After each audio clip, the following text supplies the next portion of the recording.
everyone! Today I will be going over some of the comics and manga that have influenced my art style in the past and today. I'm kind of realizing that when I hold it like this dog kind of looks like it has big naturals, but those are little paws. Anyways, yeah, this will probably be not made with kids in mind. Okay, anyways, let's get into it. I will be going in kind of vague chronological order of when I was first influenced by a graphic novel or comic or manga, etc. I think I'm just gonna say comic so I don't say that every time, but not trying to generalize. Just trying to make it more simple. Yes. For reference, I will put up some photos of what my art style is now, my most recent art that I've done. I'm kind of experimenting with the style right now, but usually I draw like this. I have been drawing since I learned how to pick up a pen, and I haven't stopped since. I draw pretty much every day, and I read a lot of comics. A lot. Like, I would leave the library with armfuls multiple times a week. So, yeah, I guess those are my qualifications. But also, I'm mostly going to be going over character designs in terms of art style, because that's what I was really focused on and still kind of am, is characters. So I won't really be going into like the background, or not as much into like line weight and stuff like that. But yeah, this is sort of chill, sort of relaxed, and I will give examples of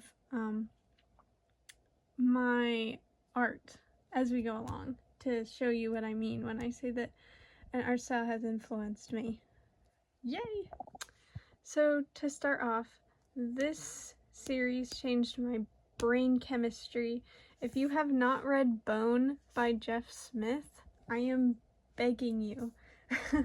I will try very hard to refrain from going over everything that makes these books great in general, because I'm just talking about the art style. Maybe that can be a future video, me yapping about the books that I like. But yeah, this is the third one, so I guess kind of spoilers, but whatever. Yeah, I think a lot of the way that I was influenced from this, is probably body proportions and to face proportions. And what I mean by that is sort of similar to manga. The bodies are pretty, of the humans anyways, are pretty realistic. Like, they're not noodly or overly cartoonish, but the faces and the hair are simplified, and like the eyes are big and the mouth are big. Yeah.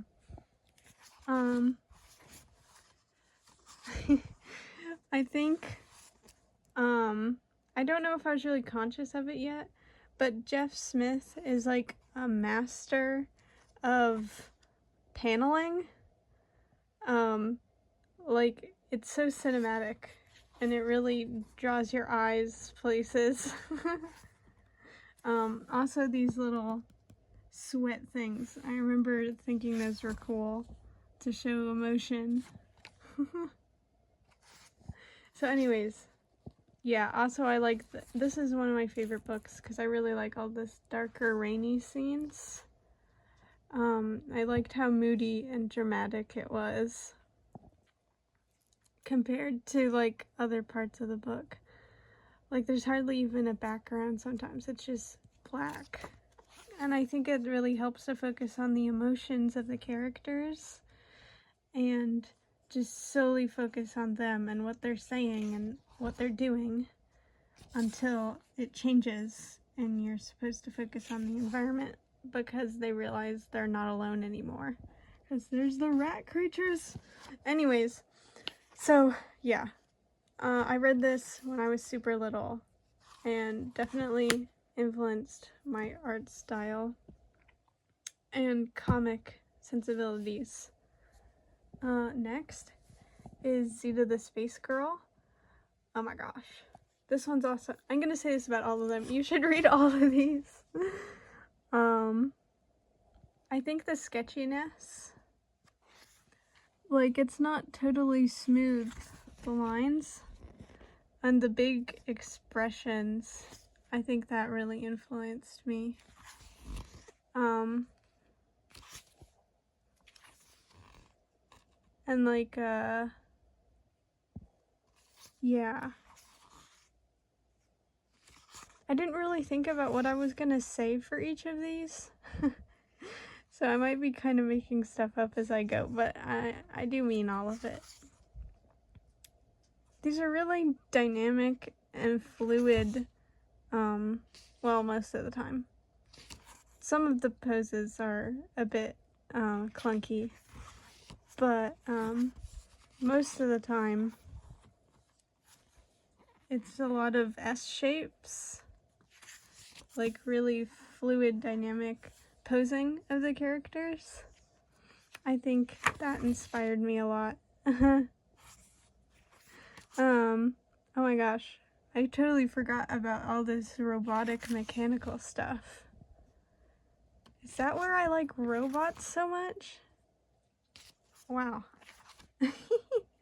Anyways, yeah, really, really expressive faces. I liked that.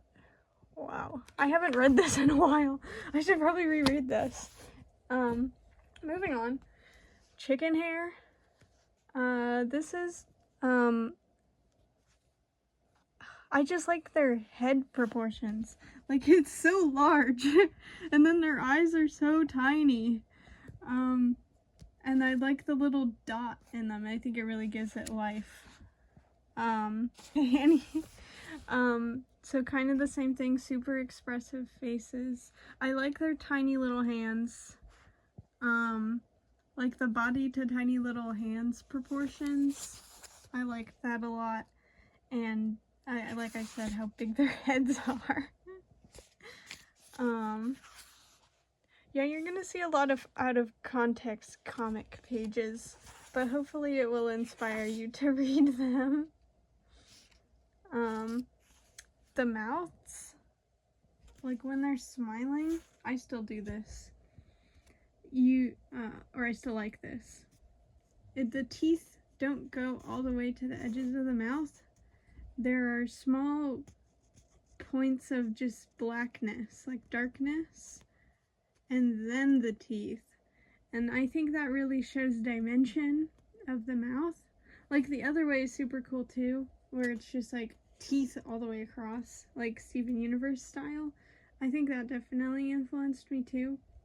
But right now, I like focusing on depth and dimension. And you can see that, like, see her teeth are jagged here to show that she's gritting her teeth. Here too. Yeah, I like that. Trying to move it along, because guys, I have a lot of books. The Artemis Fowl graphic novel series, this probably is still something I get a lot of inspiration from. Character design, art style from.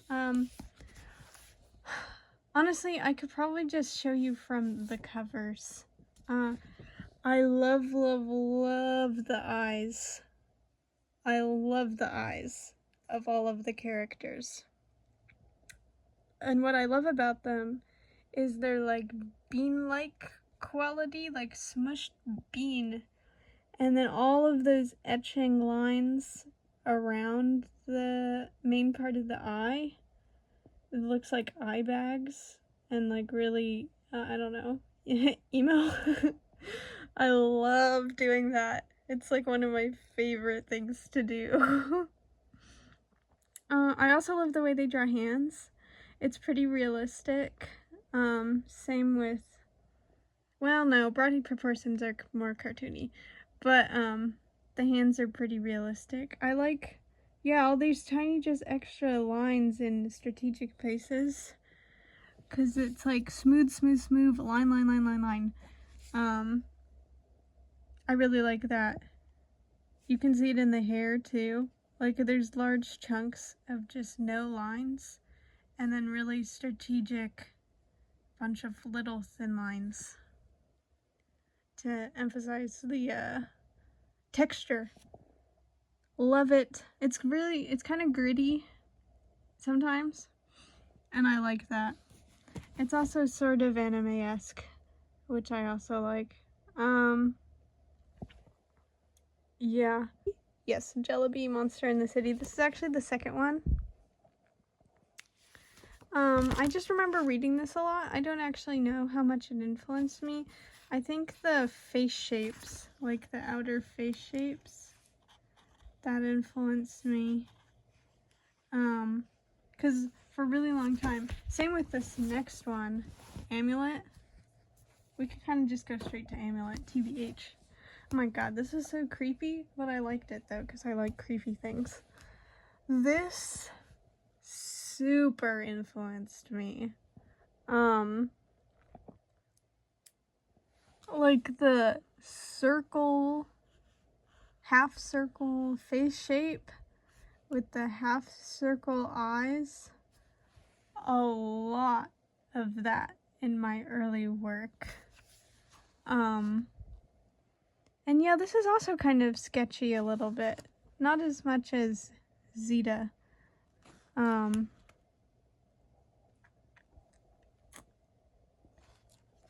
Yeah.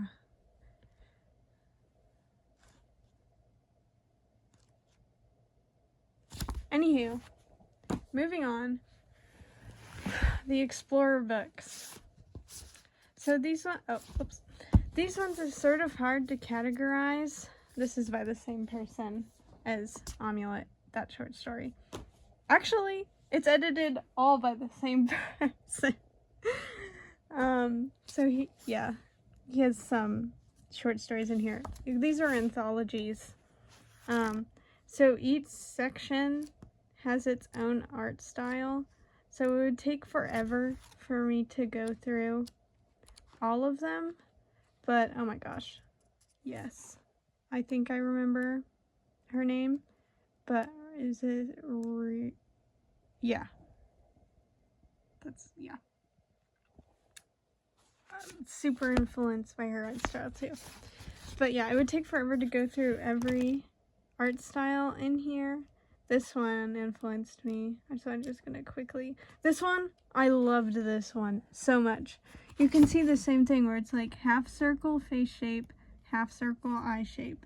And then she also had the emo eye bags, so that's even better. And I loved these little guys' designs. Super cool. The colors are also amazing. Yeah. And then quickly going through this one.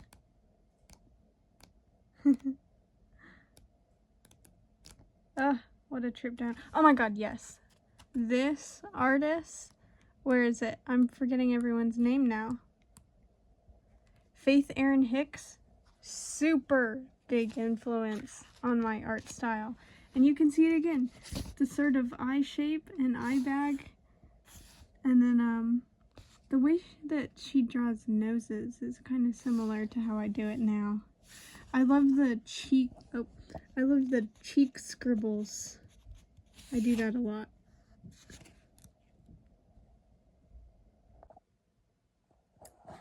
Sam and Friends Mystery. This is low-key where it all began, because this is one of the ones where I discreetly remember trying to copy the art style. And you can see similar things that I was saying about the eyes and the facial shape. I really liked the eyes in this series, and that's what I tried copying over and over and over. But yeah, this is cute. This isn't my favorite book in this series, but it's the only one I have. Yeah, sort of more realistic body proportions. It's very manga-like. And then I love the little, how they do hair. That's super cute. Wide faces. A lot of wide faces in my early stuff. Not really, longer faces until later.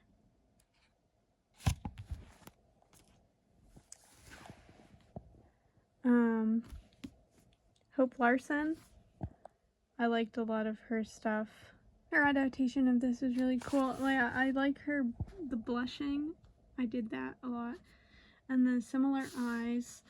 You're just gonna see me say a lot of the same stuff over and again because I was drawn to very specific things. But this art style is more wiggly than the other ones. Like, the hair's wiggly there. It's very rounded. His face is all wiggly. His nose is wiggly. It's monochromatic, or well, would you call it that? I guess so, because it's mostly just blue, but there's also black and white. Palette. That's super interesting. I wonder how it would have changed things if instead of having everything be blue all the way through, if she changed it to be different colors based on mood or based on if they were in the other dimensions or not. Anyways, I'm getting carried away. But that was that. Okay, I feel like everyone and their mother was influenced by Adventure Time, so I'm not gonna go into it too much. But I remember I really liked how fluid everything was and the clothes on the characters. I liked that a lot.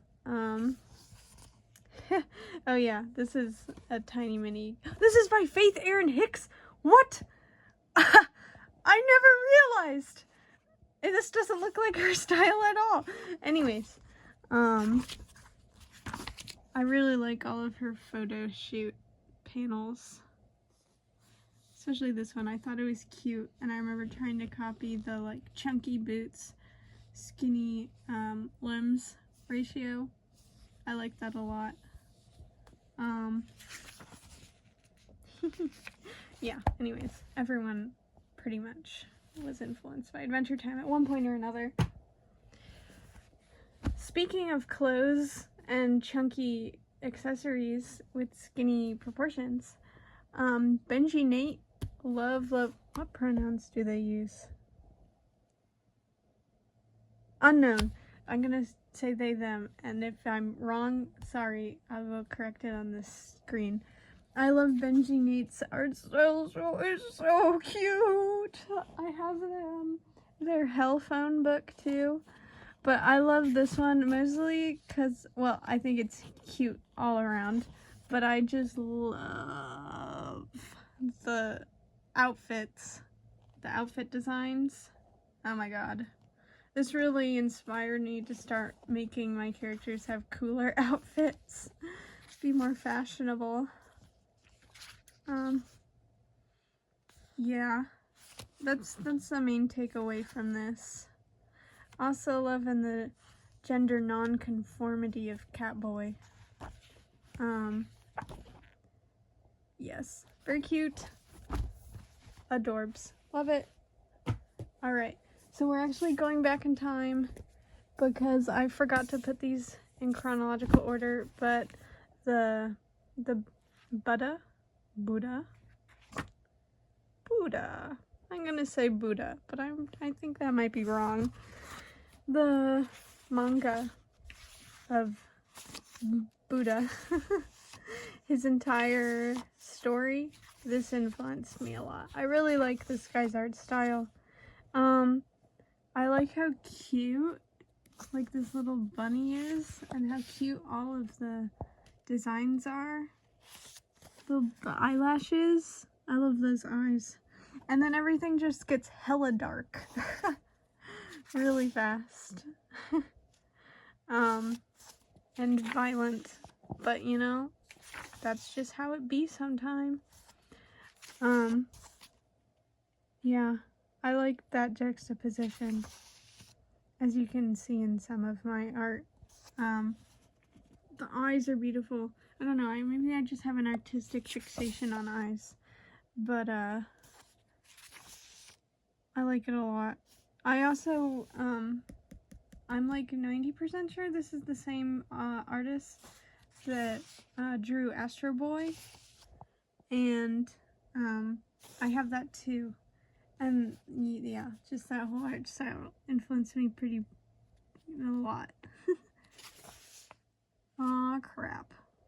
How much of this can I show on YouTube? Anyways, so yes, I just love how the big eyes, and it's just very delicate sometimes. I really like that, mixed with the brutal other stuff. So yeah, I'm honestly not so sure if this influenced my art style, but I think, especially, let me see if I can find it, the Lenore poem part. Okay, yeah, that influenced me, especially this panel with how they're like triangle shaped. I like that a lot. And this like edgy, dark, raw, inked style. I like this a lot. Sorry, not Lenore, the Raven. Although he's talking about Lenore. So it's kind of a mix. So he's asking about Lenore. I'm getting off topic. Anyways, super expressive, super inky, cool, gothic, yay. Next, totally different. Yeah, Squee, the like chunky edges, scribbliness, dark, thick lines. I think that influenced me. Ginormous freaking eyes. I actually didn't really watch Invader Zim, which is, I know a lot, that's where most people know. This might have to be a part 1, part 2 situation, because I am very much out of phone storage, but so I'll quickly go over Lumberjanes. The way they draw hands really influenced me, and then also the kind of different shapes in their character designs. Like she's super triangle, she's super round, she's kind of like soft square, you know. Actually this is in a part of it's in a different style than normal, but yeah, the little cheek lines, very chunky arms, like on all of them in general, very boxy. I think I liked that, but I didn't really incorporate it as much later. Tiny shoes, tiny feet, tiny hands. I liked that, but kind of chunky too. It kind of depends on the character. I love, was it Ripley? I love her hair. Yeah, those were all of the comics and manga